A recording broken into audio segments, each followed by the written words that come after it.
هذه نقطة أساسية يجب أن نقف عندها. المجتمع قبل سنة، نكون صريحين مع أنفسنا، قبل سنة فقط هل كنا نفكر في قضية خطب البنات؟ لم نكن نفكر فيها البتة.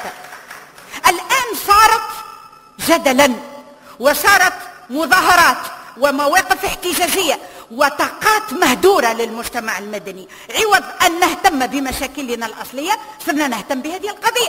وأعطيكم نبأ، أنبئكم وإن كنت لست بنبية، ولكن صرنا نتحسس. بعد أسبوعين أو ثلاثة سنصير نواجه قضية رضع الكبير، وهو سيأتينا ويقدم لنا فتواه واجتهاده في أن المرأة عند ذلك سترضع، تقوم بوضع حليب ثديها في كؤوس، وكل رجل يدخل عليها تقدم له كأس حتى يصير محر.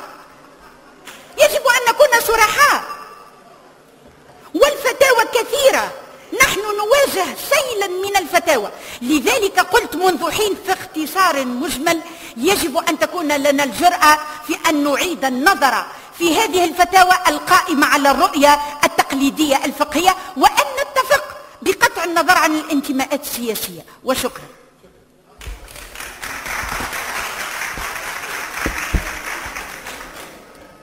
J'y vais. Je crois qu'elle a mis le doigt, Céline, sur une question quand même qui est d'actualité. Aujourd'hui, effectivement, le camp, disons, moderniste, hadith, les prises d'opposition, leur prise d'opposition, leur statut même est aujourd'hui diminué. Effectivement, le véritable déplacement qui s'est opéré, et là je pense que même notre débat est en décalage par rapport au réel, c'est que le véritable débat aujourd'hui, c'est entre les islamistes, entre guillemets, eux-mêmes, c'est-à-dire avec les salafistes.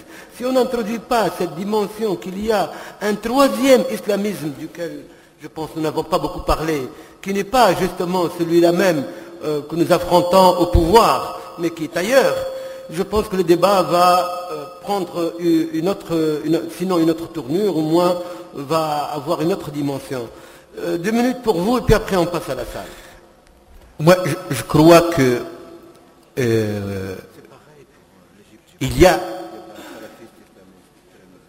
on ne veut pas voir une réalité qui est la conséquence de plusieurs décennies de dictature. Durant ces décennies de dictature, il y a eu beaucoup de choses qui ont été étouffées, les libertés, les débats, mais il y a aussi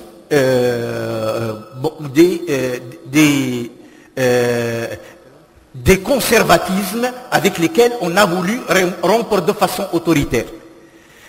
On ne peut pas passer de la dictature à la démocratie sans payer la facture des décennies de dictature. Et on ne peut pas aujourd'hui ne pas admettre que tout ce qui a été étouffé, le meilleur et le pire, remonte aujourd'hui à la surface. La solution n'est pas de retour à la dictature pour étouffer ce qui ne nous plaît pas. La solution, c'est précisément de faire avec les contradictions de notre société.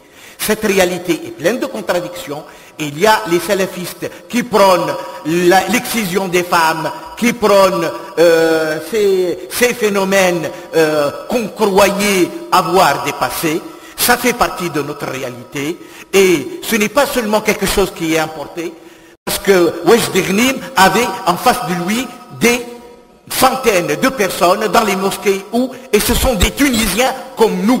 Nous ne sommes pas plus Tunisiens qu'eux, ils ne sont pas plus Tunisiens que nous, et donc il faut qu'on fasse...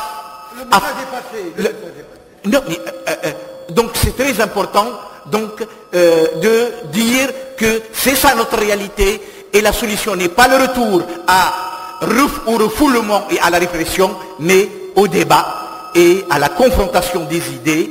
Ce n'est pas une question de vouloir minimiser les problèmes, non, c'est notre réalité. Et la démocratie, c'est aussi d'admettre qu'il y a des conflits, qu'il y a des divergences, qu'il y a des conceptions divergentes, et il faut gérer les conflits démocratiquement. Okay, on va prendre une série de questions, 5 questions. Vous, les 3 premières. quatrième de l'autre côté, et puis vous... Je ne connais pas les noms des personnes quand même. Et vous, la cinquième, ça va. Premier, on va voir. J'ai pas un plan. قال لك الحكومة ما عندهاش مخطط. خلي أنا تخدم بلاش مخطط.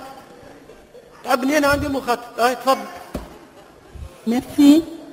Merci, Monsieur le Président. Fadil Alaouni, universitaire, présidente de l'Association pour la préservation et le progrès de l'école publique. Alors, je poserai la question, c'est une remarque que j'adresserai à Madame Cellini. Si vous changez le terme de laïcité par modernité, je pense que le concept est lié à une période déterminée en Europe, c'est-à-dire la naissance de l'état de droit, de la citoyenneté, la naissance des instances de modération, c'est-à-dire les partis politiques, les syndicats, etc. Sur le plan historique, la naissance de l'État-nation et sur le plan économique, le capitalisme. Nous sommes loin de tous ces paramètres. Et donc, ma première proposition, c'est d'abord d'essayer de penser ensemble à la modernité en fonction de notre propre situation, et cela, évidemment, pour que les Tunisiens puissent accéder au statut de citoyens. Nous ne sommes pas encore arrivés à cette situation, dans la mesure où, justement, nous répondons aux idées les uns des autres par l'insulte et par la violence. Youssef n'est pas là, mais je voudrais lui dire, elle qui est enseignante universitaire, que si les islamistes étaient dans les prisons et bâillonnés, les laïcs étaient peut-être dehors et étaient bâillonnés. Par conséquent, on n'a pas à avoir un sentiment de culpabilité à l'égard justement de nos collègues et de nos concitoyens qui, il est vrai, ont payé un prix très très lourd, mais aujourd'hui, nous devons quand même reconnaître que toute la société était bâillonnée. Bon, je voudrais quand même poser une question ou faire une remarque à M. Tarek Ramadan, et elle concerne mon vécu quotidien de Tunisienne.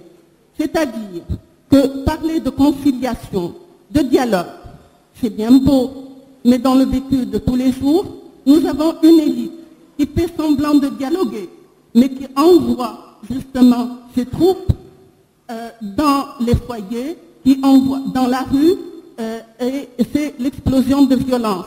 Surtout dans l'espace que vous avez évoqué et que moi je défends, c'est-à-dire l'école. Aujourd'hui, l'école est devenue en Tunisie un espace de violence. Je vous remercie. Je pense qu'il vaut mieux répondre parce que sinon, monsieur, vous avez...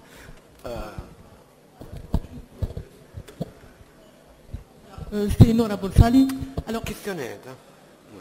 Bien, alors moi je voudrais quand même vous dire quelque chose, c'est qu'après la Révolution, les débats en Tunisie portaient essentiellement sur la transition démocratique. Et voilà que quelques mois après, je ne sais par quel hasard, n'est-ce pas, le débat a complètement dévié. Et finalement, je vous rejoins en ce qui concerne l'idée que vous avez exprimée tout à l'heure, qu'il y a une sorte d'instrumentalisation politique de cette polarisation. Et je ne dirais pas politique seulement, je dirais policière aussi. Ceci étant dit, les deux projets, c'est-à-dire que nous discutons aujourd'hui, le projet laïque et le projet islamiste, ce sont ces deux projets, comme vous le savez, qui ont toujours traversé nos sociétés depuis déjà le siècle dernier. Bien. Alors, le problème, c'est quoi?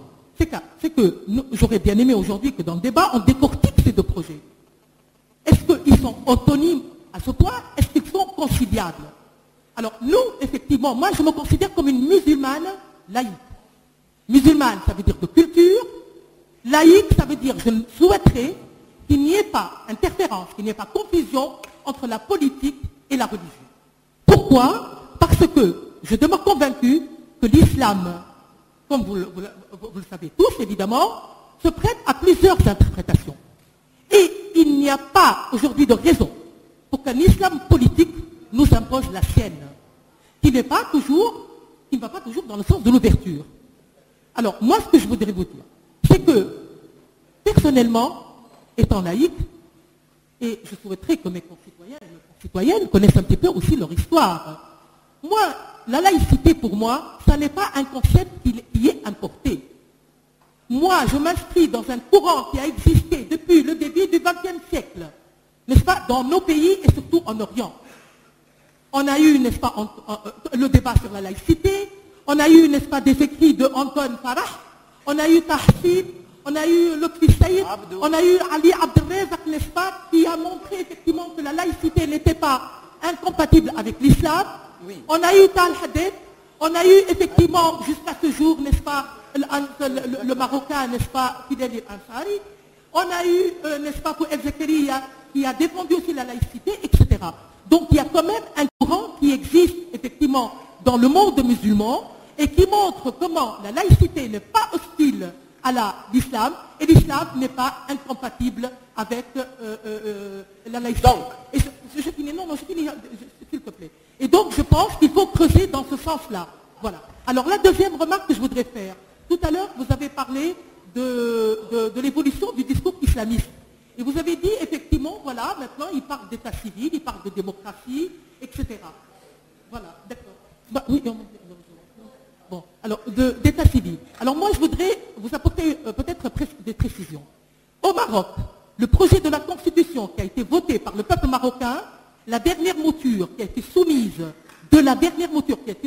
au référendum, a disparu le mot état civil sous la pression du parti qui est aujourd'hui au pouvoir, le PJD. En faisant pression sur le roi, vous pouvez demander aux Marocains. Et le mot n'existe pas du tout dans la constitution marocaine aujourd'hui en vigueur. Deuxième chose, très importante pour moi, quand on parle d'état civil, on a vu le texte de l'Azhar, n'est-ce pas, qui a été signé, entre autres, par les frères musulmans. Un texte, effectivement, qui puisse un petit peu unir les différentes tendances. Et dans ce texte, on a parlé, effectivement, d'état civil. Comme nos islamistes parlent d'état civil. Mais attention, quelques articles après, état civil d'être marja'iyya diniya. C'est pour ça qu'aujourd'hui, nous parlons, nous, d'état civil, je finis, d'état civil, الدولة المدنية الحديثة وهي مركزة على 3 أشياء العلمانية الديمقراطية والمواطنة. Voilà. Merci beaucoup. Saad Qader. On s'est dit qu'il y a 5 interventions, puis après on peut passer à une deuxième série d'interventions. C'est Abdelkader.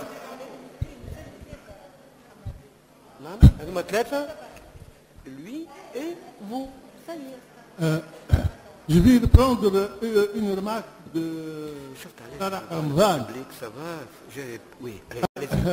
Une remarque de Tariq Ramadan dans sa dernière intervention, lorsqu'il a dit que la Tunisie, dans la Tunisie, il y a l'enjeu pour tout le monde. Je suis complètement d'accord avec cette proposition et je vais un peu l'affirmer. Ce que je veux dire, les conditions sociales, économiques et culturelles de la société tunisienne, l'homogénéité sociale, religieuse et culturelle fait qu'il est possible